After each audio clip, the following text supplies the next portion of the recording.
those whose minds have obscene thoughts and whose minds keep wandering.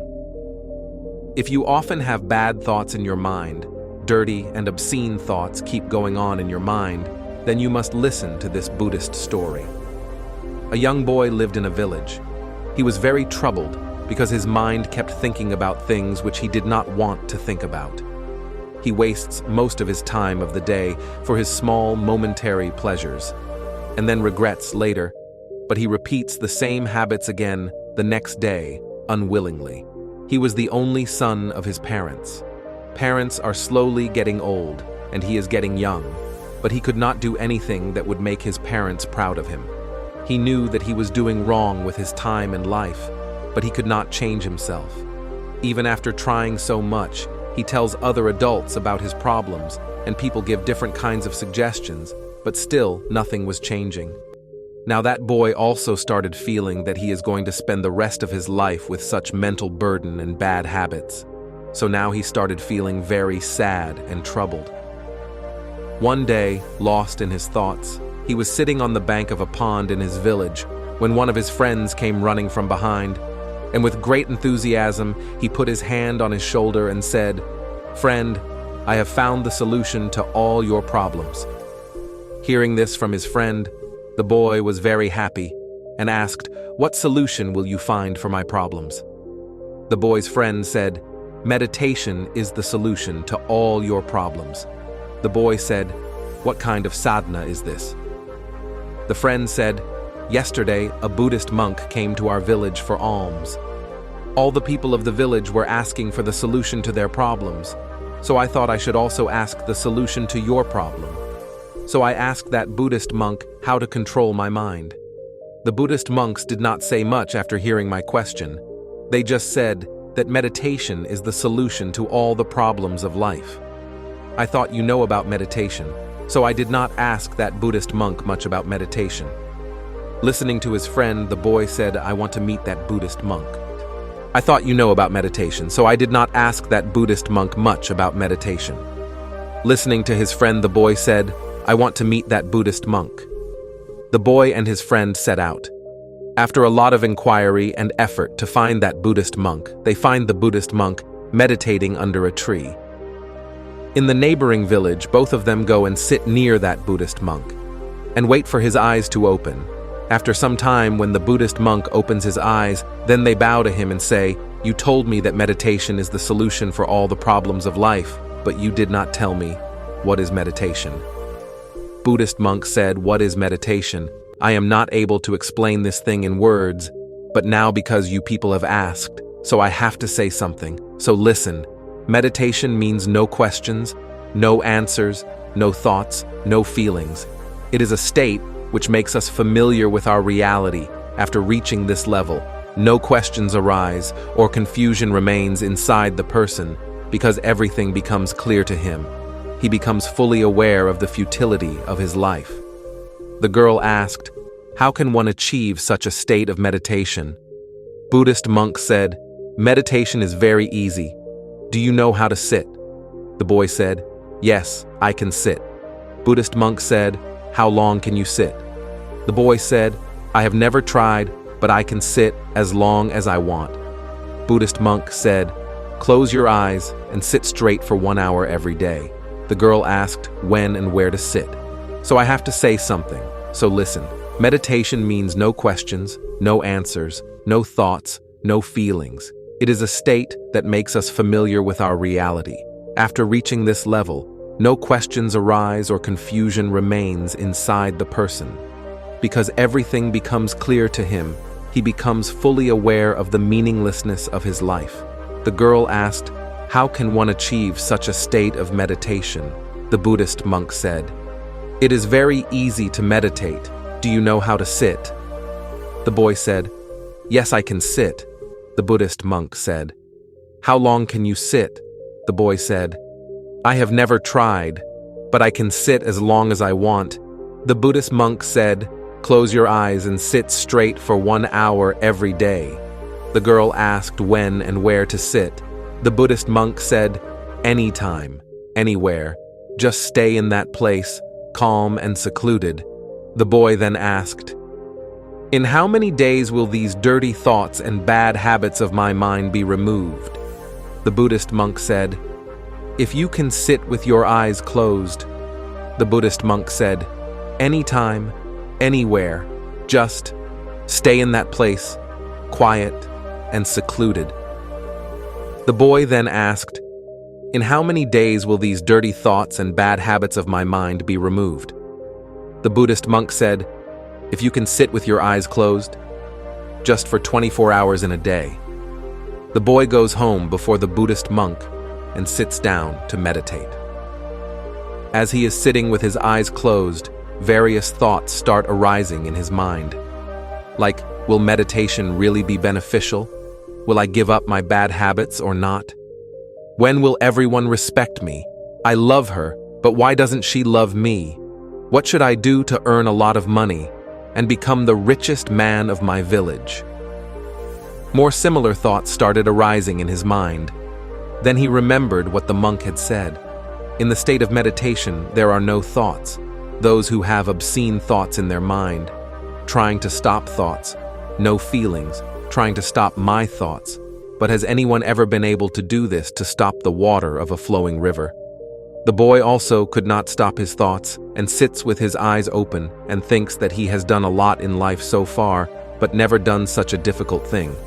And that Buddhist monk was saying that meditation is very easy. By the way, friends, if you also want to practice meditation but you don't know how to do it, the boy again leaves his house to meet the Buddhist monk and comes to him and says, You said meditation is very easy, but it seems to me the most difficult thing in the world. Even after my many efforts, the thoughts are not stopping in my mind.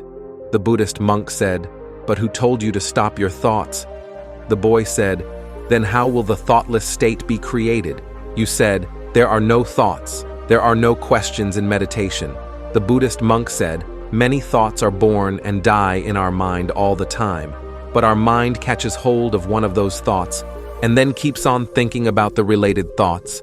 Thus, our mind remains entangled in thoughts, and we forget what we were doing.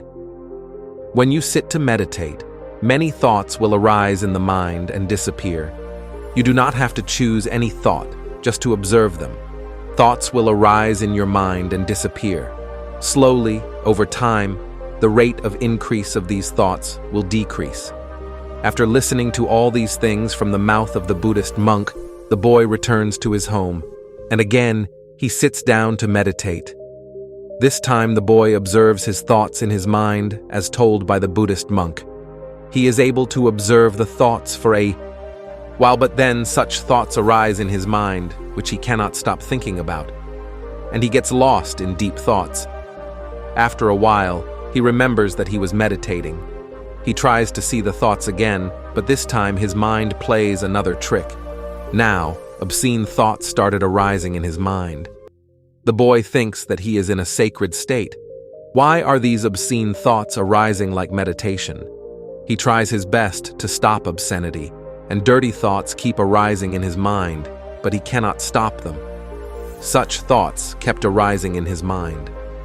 When the boy gets upset after trying for a long time, he gets up from meditation and goes straight to that Buddhist monk and says that whenever I close my eyes and sit to meditate, only obscene and dirty thoughts come to my mind. The Buddhist monk said that no thought is good or bad, so do not try to suppress it forcefully. Any thought considers it bad, because our opposition to thoughts only makes them more powerful. So don't try to suppress any thought, because the nature of this mind is such that the same thing about which we stop it from thinking is the same thing about which it thinks the most. So your effort to stop your thoughts is futile.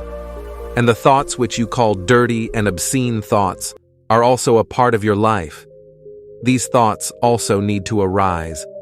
Always remember one thing to move forward in human life, that whatever you reject in life, our mind starts taking the most interest in the same thing.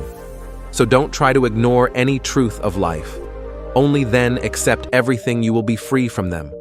This doesn't mean that you should be obsessed with the thought of sex all the time. You have to understand that sex is only a small part of our life, not a complete life. So accept this aspect of life also and move forward, because there is a lot to learn in this life, the boy said. But why does our mind play tricks with us? Is our mind our enemy? The sadhu said, no, our mind is not our enemy. It only wants to experience things which brings comfort and happiness. So when we do something in which the mind does not find happiness initially, then our mind opposes that task. The sadhu further said, if you want to eliminate bad thoughts from your mind, then change your habits. Only you can change. When your mind is in your control, and your mind will come under your control only when you know yourself. When you feel yourself, when you feel meditation saying this, the Buddhist monk stood up and with a slight smile put his hand on the boy's head. After this, he picked up his alms bowl and went from there. The boy kept looking at the Buddhist monk going. But now he was very happy because he had found a solution to his problems in the form of meditation. He understood that he would have to sit for meditation every day, and he would have to watch his thoughts coming and going. But do not keep any thoughts with time. Those thoughts will disappear on their own. Also, he understood that no thought is good or bad. A thought is just a thought, so opposing thoughts is also useless yourself. But never doubt it. Scripting change, harnessing words for a new life. But do not keep any thoughts. With time, those thoughts will disappear automatically. He also understood that no thought is good or bad. A thought is just a thought, so opposing the thoughts is also useless.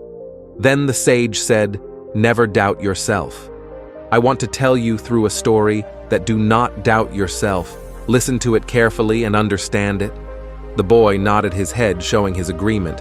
Then Gautam Buddha started telling, so that you can not only do business, etc., but you will get so much money that you will become the city merchant, but in return, you will also have to give something to him. The boy said, what can I give to the king? I have nothing. Gautam Buddha said, the king has a son who is blind since birth.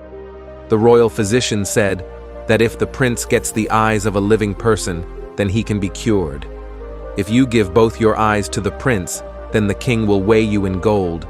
Then you can live your life comfortably.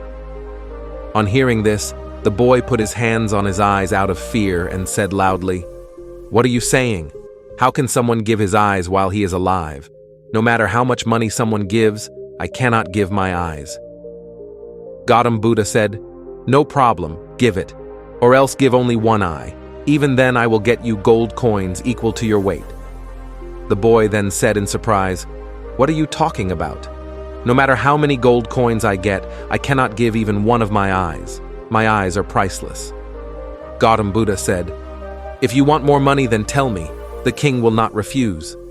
The boy said, my eyes are priceless. Please stop saying that I don't want to sell my eyes at any cost. Gautam Buddha heard the boy and said, my dear son, just a while ago, you were cursing your body and calling it useless, and now you are saying that your eyes are priceless. Eyes are a small part of your body. If your eyes are priceless, eyes are a small part of your body. If your eyes are priceless, then how can your body be useless? If the body seems priceless to you, then what is the value of your intelligence? If this is the root of everything, then what is the value of the life force which is keeping you alive? Hearing the words of Gautam Buddha, tears came to the eyes of that boy. He fell at the feet of Tathagata and started crying. Then he said, I tried many times, but I am not able to do anything. That is why I have become so frustrated and bitter. Gautam Buddha picked up the boy and said, my son, human birth is very precious. Only human has so much wisdom that he can differentiate between right and wrong. Even the powerful animals and birds do not have this freedom. So recognize the power of your words and stop cursing fate. When problems come in front of us, we all become negative and forget how many precious abilities we have. Gautam Buddha says that our words have the power to create and destroy. When words are full of truth and kindness, they change the world. So Gautam Buddha further says that teach your tongue good words, teach your mind good thoughts, train your eyes, ears, nose, tongue, all the senses. you can become a very good friend. This training will take us through sorrows. How to do this training? Through meditation, yoga, pranayama, vipassana. We start teaching our mind and senses. There is a similar method where you can change low motivation into high motivation by using two types of breathing techniques. Whenever you don't feel like working or when you are getting too distracted, use these two techniques. With this, we end this video. Friends, I hope you have learned something good from this story. How did you like this story? Please tell us by commenting in the comment box, and also share this story with your friends so that they can also learn something from this story. And please like, share, and subscribe to our channel, Durga Motivational Story Hub. Then we will meet again with new information in a new story video. Till then, thank you all from the bottom of my heart.